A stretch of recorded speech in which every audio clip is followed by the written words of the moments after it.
Good morning, good afternoon, good evening. Once again, Andre Early here. Welcome to just a random conversation here with the Early Impact Empowerment Group, what we call Right Now Leaders. So today, we have Josh returning with us, but we'll go ahead and go around and just introduce ourselves because I have a special guest with us today, Mr. Energy himself. But go ahead. Should I start? Yes, sir. Okay, I'll try my best to just be as subdued as possible. But Torrance Trainham, Okay. founder and chief talent officer for the D9 Resume Exchange, which is an all-encompassing recruitment firm that focuses on bridging the amazing talent that we find within the Divine Nine and career opportunities. I'm also the executive director for the D9 Emerging Leaders. And I'm certain we'll talk more about mentorship coming up. But it is a mentoring program that also offers opportunities for our fellows to have an internship experience, and a first coming out of job experience. And so entry-level opportunities and internships is what we offer our fellows. Thank you for having me, sir. Appreciate it. Always a blessing, always a pleasure. Josh. Joshua Robinson, by way of the greater metro Atlanta area. The A. Yeah. Currently living in Harlem, working in finance, staying curious. Staying That's what's curious. up. I That's like what's that. up. That's what we're doing. Welcome back, man. Welcome. Torrance, do me a favor. I think you touched on this, what'd you call it? Divine Nine, D9? The D9, the Divine Nine, yes, sir. What's that? And so the Divine Nine, thank you for that. The Divine Nine is the also affectionately known as the National Panhellenic Council. It's a council of 9 historically black fraternities and sororities. And so many of them know Alpha Kappa Alpha, Alpha Phi Alpha, Kappa Alpha Psi, Omega Psi Phi, Zeta Phi Beta, Phi Beta Sigma. We have Sigma Gamma Rho, and we also have Iota Phi Theta. So those are the 9 individual chapters, or 9 individual organizations that make up the Divine Nine. We're 2.5 million strong across the globe, and it is a premier network of professionals, and notably premier network of professionals of color. Awesome. So I think you touched on something real quick about mentoring. What is mentoring all about? Oh, wow. And it's funny, before the cameras were rolling, we were talking, Josh and I, we were Exactly. talking about all of the different opportunities and the different exposures that Josh has been afforded, and I'm pretty sure we'll get to that. But mentoring is critical. It's critical. And oftentimes, when we get old, I mean, I don't know if you can see the grays in the camera and all that good stuff, right? I know you can see Andre's grays. I saved mine. Thank you. Right? But Some of it. you know, in looking back, in thinking about my upbringing, especially when I started, maybe started in college, but more so post-college, and realizing that the things that I didn't know, you don't know what you don't know. And so I guess this is my long-winded way of saying, I wish I had a mentor earlier on in my professional journey to just hold my hand, to really just tell me, hey, do this, don't do that, wear this, don't wear that. Because trust me, I've worn all the wrong things, I've said all the wrong things, and even found myself even in the wrong places for lack of a mentor. And so mentorship is extremely important to me because ultimately it buys you a lot of time. And there's been a lot of time that I've wasted with the lack of a mentor, having to figure things out on my own, as opposed to having someone, a mentor, to be able to say, hey, this is what you want to do. Let's talk about a strategy. Let's talk about a career path, and let's work that path. So mentorship is extremely important to me. Okay. Josh, do you have a sponsor / mentor in your field? Unofficially, yes. Unofficially. Yeah. I mean, I feel like in finance, it's a little nuanced. Like, no one ever declares that they're necessarily your mentor, but you do come across people who are willing to advocate for you.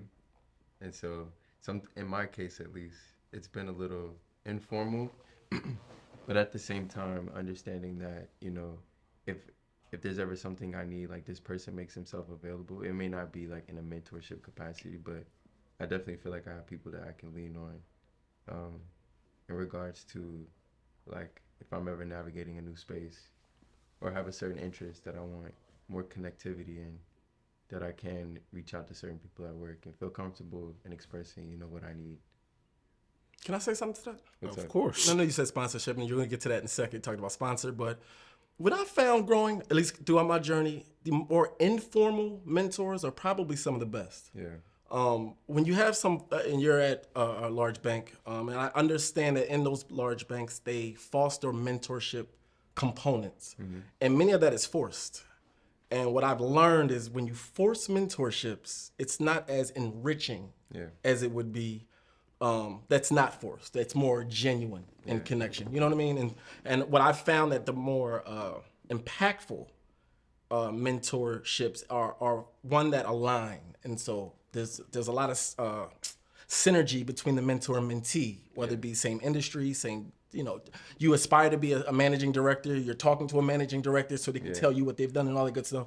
But informal, in my opinion, when it's built on just genuine respect and trust with each other, I don't even think you have to declare it. It's just known. Yeah.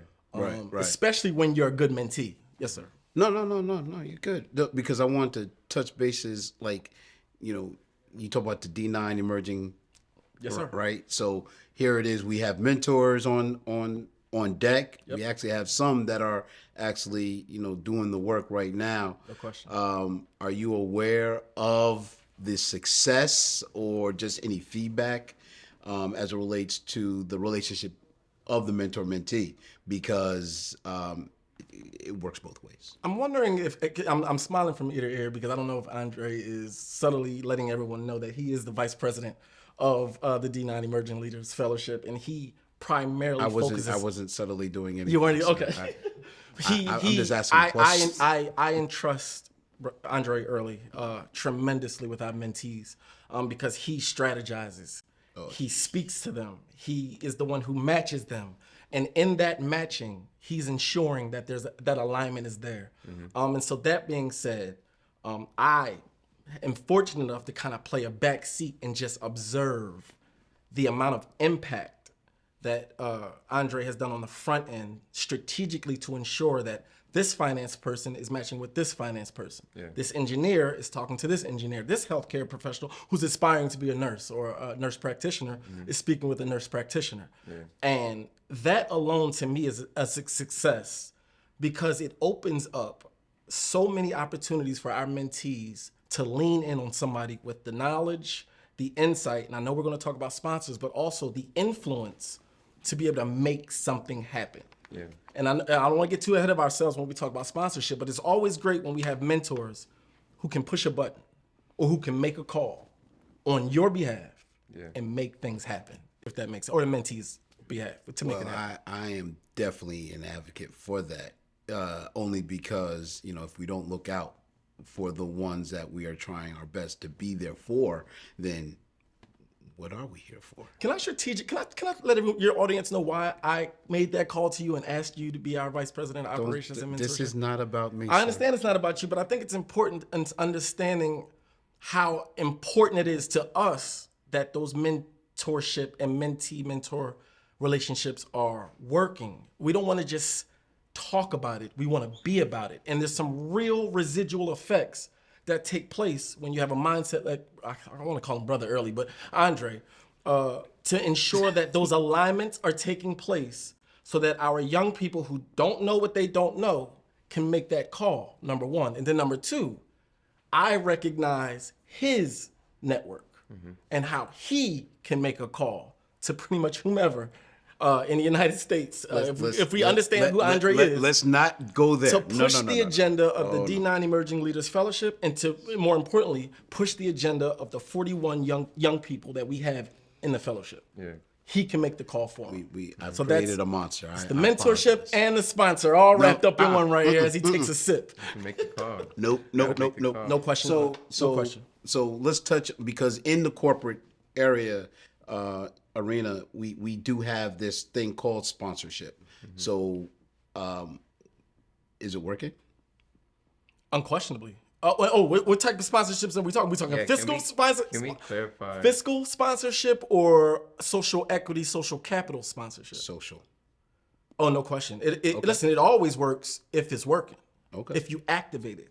Are we taking advantage of it? Absolutely not. And I think in large part it's because we're not being taught how to even engage that, firstly. Secondly, there are a lot of folks who abuse that sponsorship. There's a lot of folks who abuse that mentor, therefore making that person not want to mentor again, not want to sponsor again. I think that's something that needs to be spoken about, because these are the people we got to make sure that they're good, because they're the ones who have the relationships, the influence to be able to push the button. I'm big on networking and being able to be in touch with people who can push a button. And what I mean by that, when they say something, it happens. Yeah. Your CEOs, your chief executive, everybody's. When they say something, you see, I don't want to call them the little people, but the people behind them or underneath them moving. Yeah. That's the type of impact that I look at. That's the type of impact that I admire, so to speak. For my sake, in the audience, can you guys like distinguish between, or the difference between mentorship and sponsorship? Oh, I love this conversation.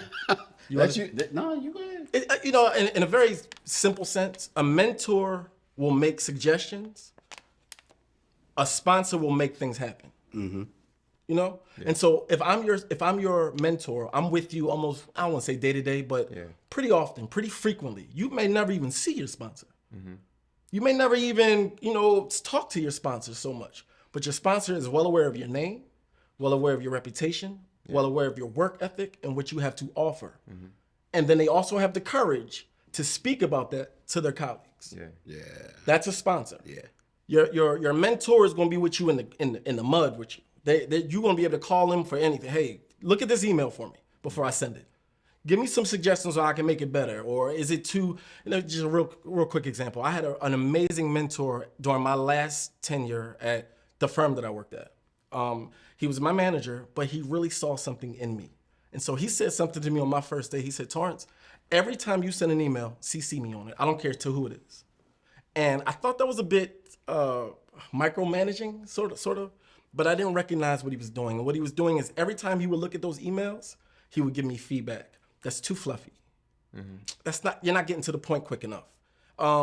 That subject line doesn't attract much at all. He's literally giving me the tools to succeed in the culture, to succeed in a professional environment. And so that's what a mentor is going to do. Sorry to be long-winded with that. No, because it ties into how we engage and interact with the early career hires. Absolutely. Because once again, they don't know what they don't know. That's right. So how do we, turn around and say, and I think that's a great, suggestion, CCing.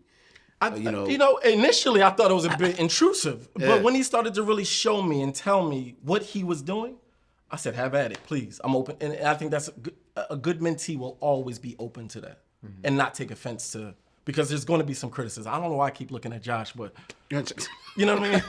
Like I'm talking to Josh about it, but no, I think it takes a good mentee to make the mentor-mentee relationship fully work, if that makes sense. No, it definitely makes sense. Yeah. So, to go back a little bit, as I am aging and realizing, certain things in life, right? I think my relationship with others is very basic. I've always wanted to be the individual that I needed 1,000%. when I was going through 1,000%. or when I was growing up. My parents, education, but I had to figure it out on my own. Same here. And no diss to your parents or mine. Oh, absolutely. Because if I look at my parents, they didn't know what they didn't know. Exactly. And these times are changing. They're changing. At a rapid rate. You know what I'm saying? 1,000%. Because of technology, because of exposure and things of that nature, it's crazy right now. It is. You know what I'm saying? So it's just different, but the foundation is still there. No question. You know what I'm saying? It's like we still are, I hate to say it, but we're still obligated.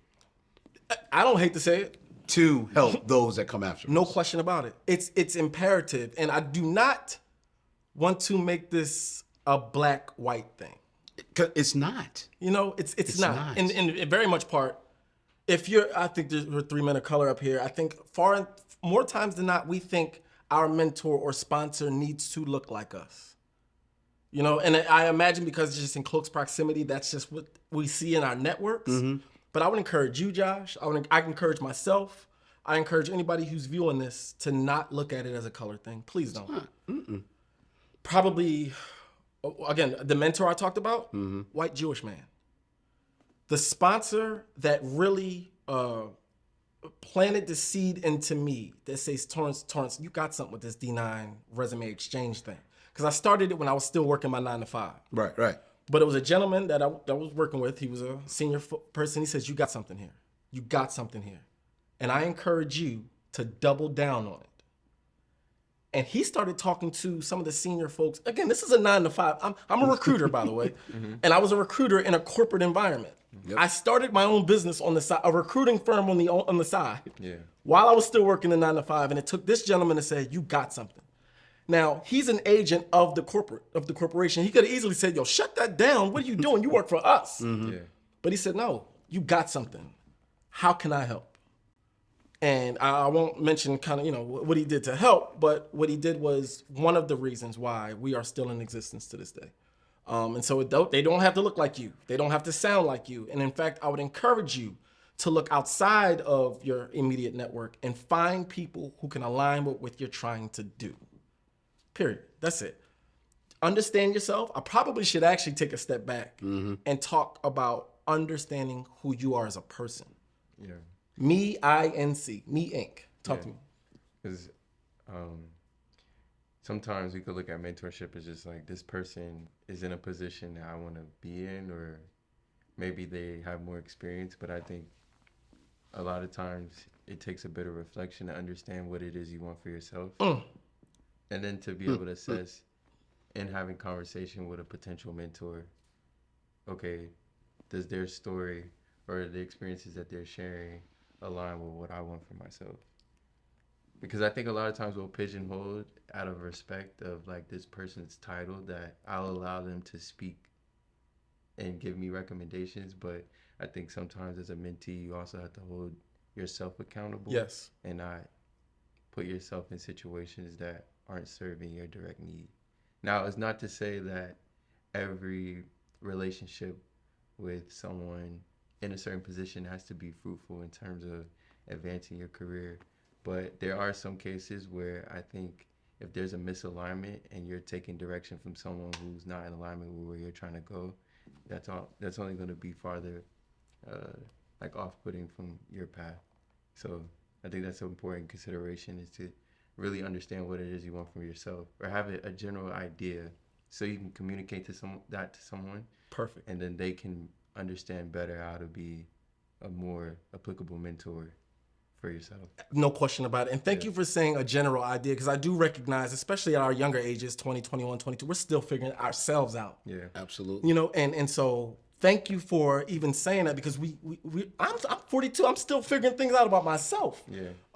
And so to not even have a grasp of who you are, you're actually doing yourself and the mentor a disservice by not giving them something, a foundation to be able to build on. Yeah. Great point. You probably should switch seats with him. I love it. I'm sorry.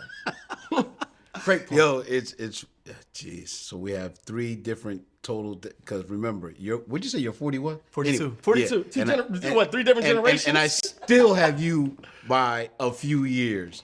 And the question this morning was, how you feeling, how you been, and what was my response? And look, I'm still processing. That's right. Yeah. I'm still processing life. Yep. So I think I shared some time ago, specifically in my current employment situation. Yes, sir. My response was, well, you do realize that if you stop learning, that means you're no longer relevant. That's a fact. No question about it. So you have to continue to learn. I mean, change is life. AI. Listen, AI. What? Oh, yeah. Everybody's running and hiding now. You better learn something. You have to. That's right. You have to. Yeah. But you have to learn to use it in the right way. 1000%. You know what I'm saying? So it's like, I use it as a resource, as a tool. You still have to have that foundation. But what are you going to do once you, because the algorithm isn't right anyway. But but that's another conversation. Yeah. Are you really, really prompting correctly? It's interesting. We talking this AI talk. Is you get in what you put out, though. If you put the right prompt in, you'll get a more targeted, focused on what you were looking for. And I think that's in life in general. That's life. It's about what you do on the front end. Yes, sir. And I think it all starts with knowing who you are. I really do believe that. You really got to have a firm understanding of who you are, because I've spent 15 years in corporate. And there's been moments I've lost myself trying to play the corporate game. Yeah. Trying to fit into a culture that, in my mind, I thought I came from a totally separate culture, coming from where I came from in Philadelphia. Yeah. Well, in all actuality, I didn't realize I could show up my authentic self, but in a professional way. And I think far and often we conflate this idea that you got to show up your authentic self, and you got to have the earrings and the tattoos blazing and all that. And that's me. That's who I am. But in all actuality, no. It's such thing as a professional culture. Absolutely. And I think we need to train up our young men and women to understand that culture without jeopardizing who they are while assimilating into that culture. Yeah. Do we ever fit in? What is the point of fitting in? Great point. Great point. And this is coming from... I didn't know if you was getting spiritual for a second. This is coming from, remember, I'm on the other side now. So, I'm, my whole mindset and the way that I process information is a little different. Yep. But just because, I'm still, we're not going to go into that. What is fitting in Great point. about? Oh, I don't want to derail this conversation, but that's good. What? Because we're not designed that way. I'm sorry? Can you say that again, please? I don't want to get too spiritual in this thing, right? But we're not, as people, humans, we are not designed to be monolithic. We're not designed to be the same. We're all different. And I know that's so cliche, and I don't want to sound cliche, but it's so true. Yeah. And so how dare us think we should try to be like someone else? Frankly, if we got hired being us. And so we go into these cultures thinking, I got to be like Jim, because Jim, he's got the right suit on, he's clearly got the title, and I got to do X, Y, and Z. I got to be Jim. No, you got to be you. You got to be you, but understanding that there's a such thing as a professional culture that you have to understand and navigate toward. That's fair. And I think that professional culture allows us to be able to come into one space, being different, celebrating our individual differences, but being able to be within a culture that we can still move the needle and get work done. Culture is amazing to me. I love studying culture. But I'm listening. Go. What's Yes, up, sir. Josh? I do think there are some nuances. Talk to me, please. I think diversity is celebrated at certain levels in the corporate space, but as you move up, No question about that. I think you realize that there is a certain je ne sais quoi that you have to be up for. There is a certain standard, and I think it does seem like, in my perspective, it's more of a fall in line type of thing, or else there's certain levels within corporate that this isn't for bringing in change. This is what it is, and either you're with it or you're not. Yeah, I couldn't agree with you more. But for every company or organization, there's probably more companies and organizations that follow that line of thinking than what I'm about to say. The majority of them. The majority. But you do have the folks like me in the world who are counter to that, who are building businesses that recognize the work can still get done at a very high level without all of that other stuff. Yeah. And I do believe that we've sort of fallen into this sort of status quo. I know it to be a thing. And depending on what organization you go into, it could feel thicker and be thicker than what it really is. But I do not take away anything you just said, because I think you're spot on. Yeah. I would be disingenuous if I said there are certain company cultures, maybe the one you work at even included, that wouldn't let you rise through the ranks with your hair like that. Mm-hmm. Yeah. How is that being myself? If you're telling me I can't be who I want to be just because I choose to be cultural and wear my hair the way I wear it. Yeah. So I totally take your point, and that's a real thing. Yeah. And that's that's not a good thing in my mind. But everything's ain't good and everything ain't bad. So, I've learned that it isn't so much to internalize that, even if that may be the case, more so shifting the conversation towards, like you're saying, creating space or taking more agency over creating space where we can have institutions that are more open, not necessarily built for a specific type of person, but allows a diversity of people to flourish in being themselves. And so I think for me, it's like understanding it's not so much that I need to fit in. Yep. And it's also not so much that I need to be accepted. But it's like if ever there's a point in my career where there's a boundary and I'm not willing to cross it, it becomes a question of what am I willing to take agency over and create for myself so that I can exist in a space where I can have, like, I can be my full self and do what I need to do. You sound like a true leader. You really do. You sound like a true leader. And I personally believe that what we're talking about now is beginning to erode with your generation. Yeah. These old jokers right here, right? They're the ones that kind of been holding that torch and these standards that kind of don't make sense to us and all that good stuff. But I'm going to tell you something. The yous of the world, your colleagues who y'all met on that train that day, y'all are going to be the ones to really push this forward. Yeah. And I think also just like, I think one thing is also being sensitive in how we show gratitude Come on, man. Yes, sir. the older generation. Who, them old jokers? Yeah. I guess. Just because. Yo, I have no problem. I don't even want to pass the baton. I just want to throw it at somebody. that. Yo, keep it moving. I'm not going anywhere, I don't think. But I'm ready for the next generation to No, we're really grateful step for you. up. I'm saying we, like I'm in his group. Yeah. I'm just saying. We're grateful for you. Okay. Yeah. No, I'm sorry. He cut you off, Josh. You were talking about gratitude, though. Yeah, but it looks different. But acknowledging the fact that without someone that went forth on our behalf, like we wouldn't be able to be in a position to even think the way we do or have access to the certain opportunities that we do. Agreed. But that's the way it's. It's a, Maybe it's just me. I always thought that's the way it was supposed to be. You'd be surprised who thinks otherwise. Because when I look at my upbringing, when I look at how I was raised and what I was exposed to and what my parents sacrificed just to provide for us. That's right. In my head, that's exactly what we're all supposed to do. Yep. And it's not going to look like the way that I experienced it because we went ahead and tackled a few things. We learned from the mistakes of the previous generation, and prayerfully, you guys are going to learn from the mistakes that we made. Hell, I'm still making mistakes. But we want to make sure that those that come after us are set up. Once again, the foundation is there. Yep. No question about that. Continuing to build on it.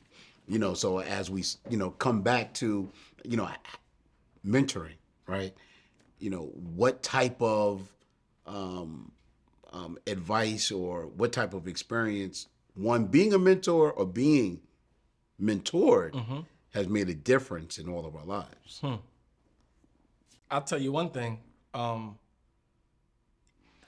just want to say about the generational kind of what's been taking place over the last generation. I think at least in my generation, we got a little too comfortable because a mentor should be pushed and it should be a little inconvenient for them. It should be. I mean, you got to take calls that's not part of your day-to-day job or not part of, this is a mentorship. So you're not getting paid. Usually you're not getting paid for it. You're not getting any really compensation for it. And so oftentimes throughout the course of a mentorship relationship, there's going to be some inconveniences. And by and large, in my generation, do I believe we've given folks too many options to not be convenienced or inconvenienced. And I think when folks hear mentor or I got to mentor somebody, I got to be inconvenienced again. And they choose not to do it. And so I would urge any and everybody to take some lessons from our forefathers, from our grandparents, who they make looking inconvenience so easy. It's almost as if their whole life has been an inconvenience, so it's just what it is. So, I just think we need to lean in more on understanding the impact that we have as mentors that will be slightly inconvenienced, but the impact that it has is so long lasting that it will last generations. It's, for me, honestly, it's a business transaction. No question. You know why? Because the return on investment is ridiculous. The ROI, I don't think you'll ever see returns like on that ever. Just ever. like last night, I had to attend an event. One of our former young adults just graduated from college, And then I looked around the room and I saw quite a few of our former Kappa leaguers. Okay. And I'm sitting here like, wow. You look at all the adults that are in the room, you know, it takes a village, right? Absolutely. Everyone poured in. And you look at this picture that we took, all of them are former, quote unquote mentees at that time in that group. Yep. And you see what they're doing now. Mm-hmm. And all you see, honestly, is the future. Yep. All you see is promise. All you see is success. And I'm like, wow, we were just maybe 2%, 3% of that equation. I don't want to duck your question. And so for me as a mentee, I'll tell you this, the biggest thing I've ever received is the confidence that has been given to me based on the information that this older person, that this more senior person, this person that's kind of been there, done that, walked the walk, can speak to what I'm trying to do in their sleep because they know it so well. They know life so well. And for them to be able to pour into me with authority, someone who knows nothing about nothing, and then be able to receive this, I almost feel as if I'm a subject matter expert once it comes from them. And so now I can walk through with authority and with my head held high, speaking things that I already know I have an amazing reference from. And so being able to have that mentor as a reference point, someone that can almost give me talking points when I'm in other rooms, and to be able to really give me guidance moving forward, that confidence that sort of comes from that is invaluable. Confidence is everything. Absolutely. Confidence is everything. Yeah. I would say for me, like mentors provide perspective, especially where my vision may be limited, just based on experience. And so, let's say it's a new idea. Let's say you want to make a sandwich, and traditionally you do like ham and cheese, but your mentor is like, "Yo, you ever put like salami on the sandwich?" You know what I'm saying? And you got another mentor and be like, "You ever do sourdough bread?" And you got another mentor like, "You ever toast a sandwich?" Great example. You know what I'm saying? And so it's like the perspective allows me to make a more informed decision after I've been able to delve with some of these ideas. And because maybe I was used to experiencing something one way, and just based on how I navigate life, like I don't see this other side. Now it's like a mentor comes in, opens up a whole new world. You know what I mean? And I'm able to make a more informed decision about what it is I want in relation to this one thing that my mentors have also had experience with. And so just providing that perspective without having to go through and like make all these different sandwiches. Right.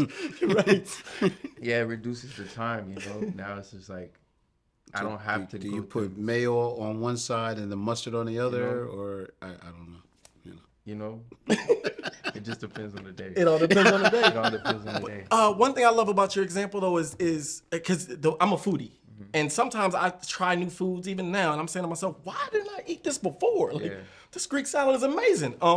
But the idea of being able to try multiple sandwiches without having to put the effort into actually building each one, with someone giving you the exposure. Hey, you try brie? You ever try this type of bread? You ever try this type of bread? When you never even knew that type of bread existed. Yeah. And then when you take a bite and you say, oh my goodness, this is amazing. Yeah. I like that example. So good stuff. Sorry. Just had to say that. No, I'm a foodie. You're a foodie, dude. It's all good. Exposure is That's my favorite. One of my favorite words. And it's critical. Critical. So here it is. You're from Metro Atlanta, right? Yeah.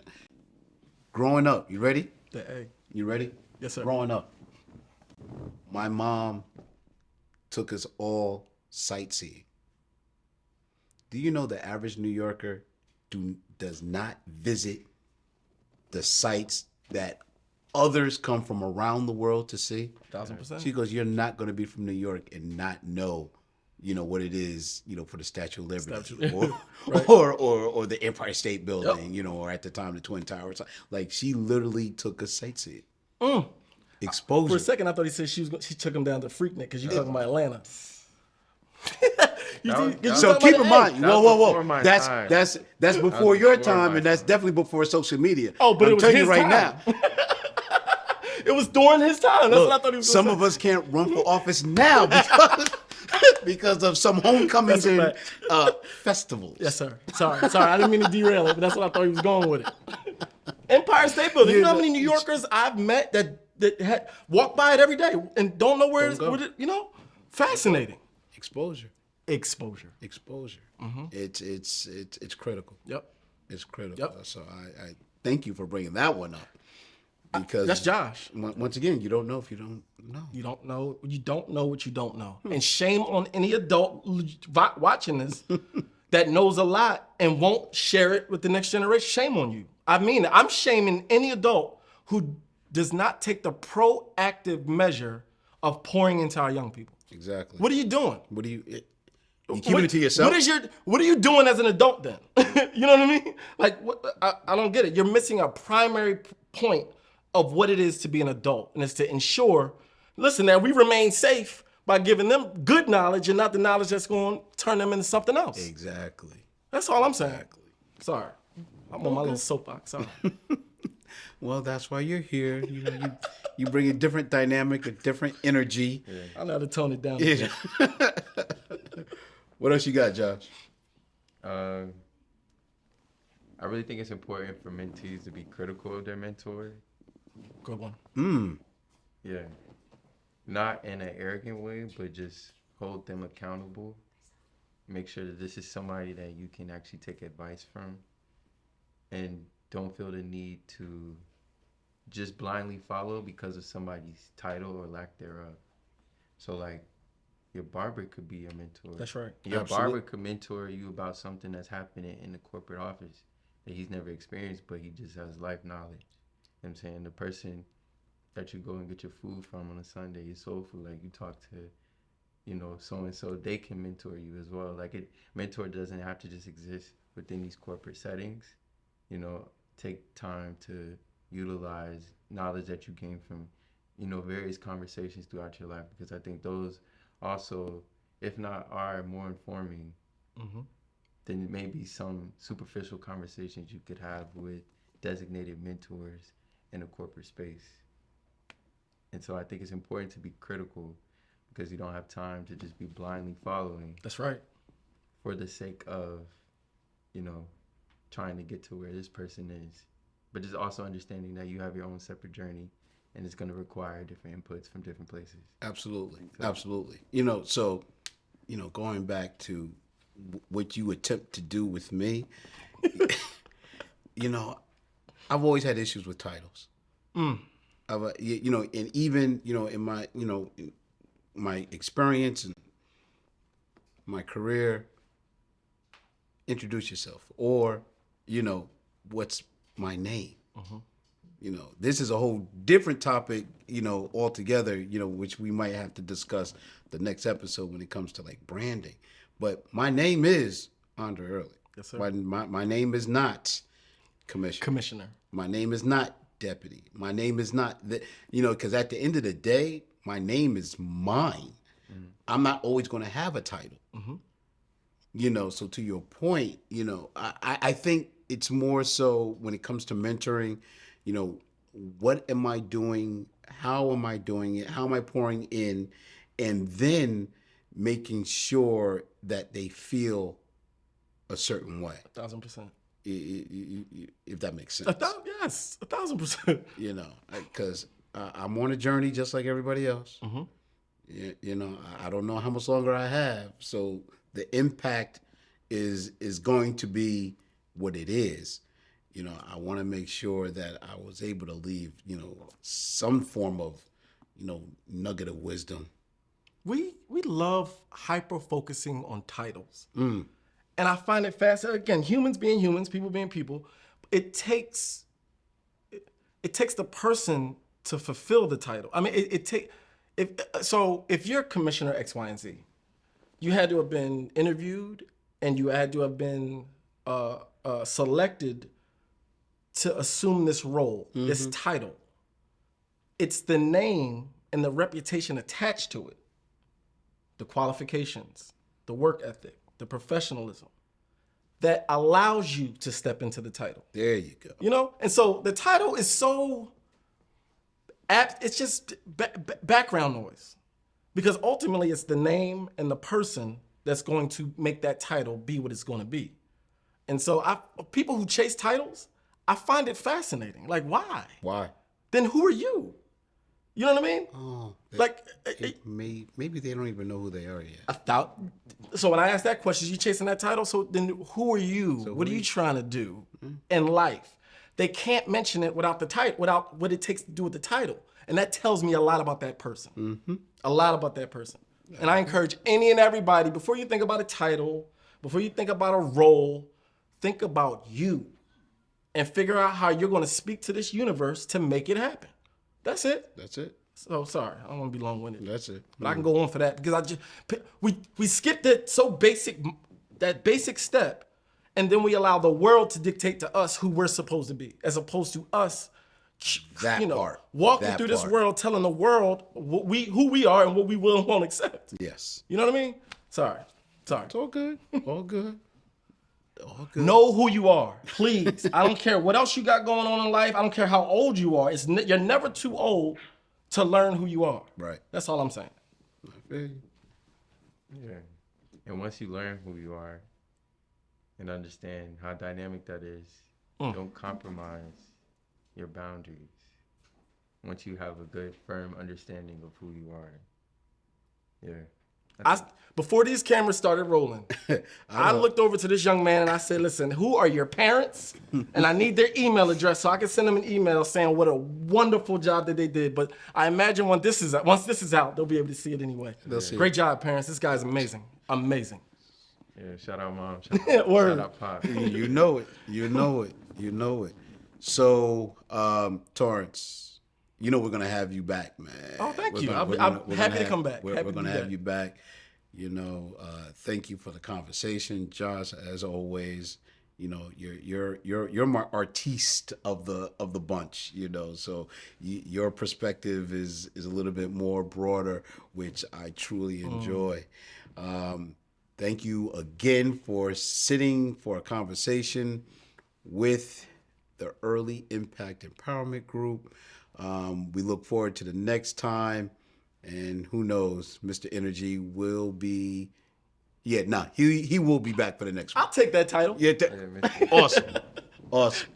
Thanks for coming and look forward to the next time. Take care.